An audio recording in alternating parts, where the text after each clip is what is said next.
The Soviet government never allowed Lykov to be bored.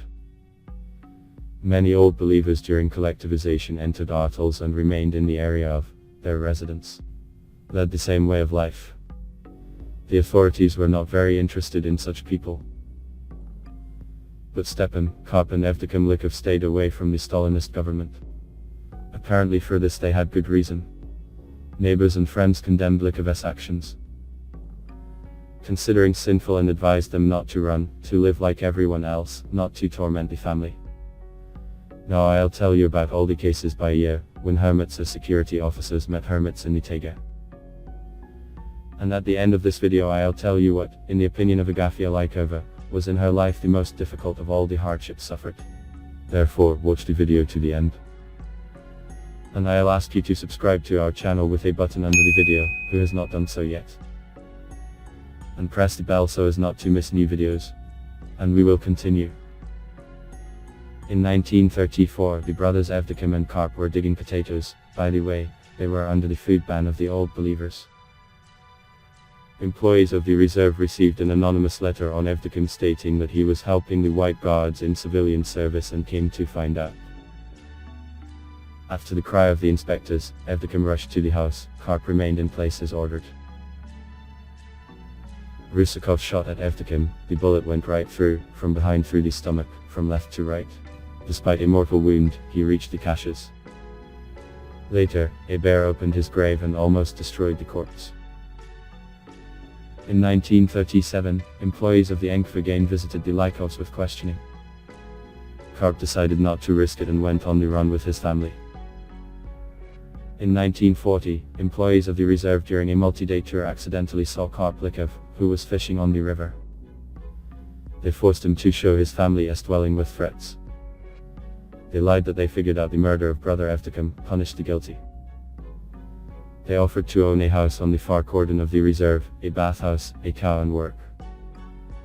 It was a turning point when the Lykovs' fate could go according to a completely different scenario. Lykov promised that having dug up a potato, he would transport the family to the cordon. In the fall, he actually brought in the boat the first batch of dug up potatoes and went for the remains of vegetables and family. He spent the night on a cordoni, steamed in a bath, talked for a long time with the rangers. Something, apparently, alerted him. He did not believe the rangers and did not return to the cordon. He moved with his family to the taiga. In 1941 a detachment of Chekists was sent in search of deserters, as well as for the return of the escaped Lykovs. Since Karp was a hunter from childhood, it was not a problem for him to go unnoticed by the main detachment. Talk with their ranger, who was Lykov's acquaintance. As a result of the conversation, the Old Believer family fled again.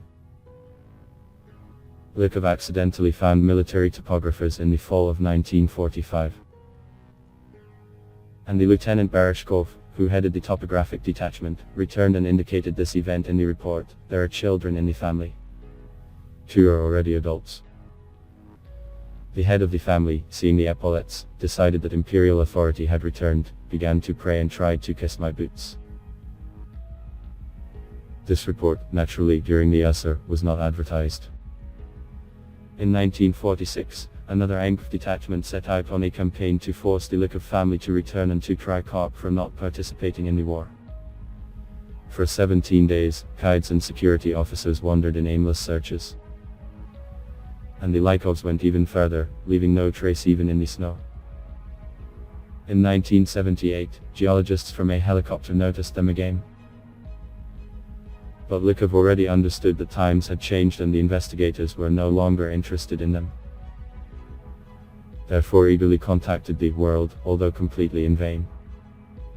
By the time the geologists discovered the taiga inhabitants, there were 5, the head of the Karp Lykov family, the sons of Savin, 45 years old, Dmitry, 36 years old, and daughters Natalia, 42 years old, and Agafya, 34 years old.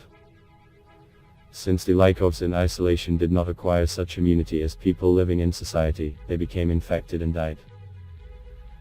In 1981, 3 of the children died one after the other, Savin, Dmitry and Natalia, and in 1988 Lykov's father passed away.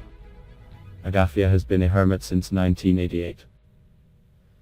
In 2019, Lykova was again offered the evacuation, although temporary and not the Agafya anymore, but the representatives of the Russian Space Agency explained this. Danger of falling in the area of the capture of rocket fragments. Agafya of course refused. Agafya, recalling the hardships suffered, finds nothing harder than the lack of salt. That is, no one dared to go to people for salt. They were afraid. They suffered with the whole family but suffered.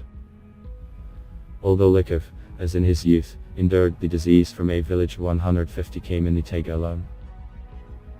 Then almost all the old believers of the village were infected from an alien relative, and according to their belief it was necessary to take the ailment to that place. Where did the disease come from? That is, physically, the Lykovs could get salt. Apparently, fear interfered. I ask all subscribers to share information on this topic and their thoughts in the comments below the video. Please subscribe to the channel and share this video in all your social networks with a button under the video.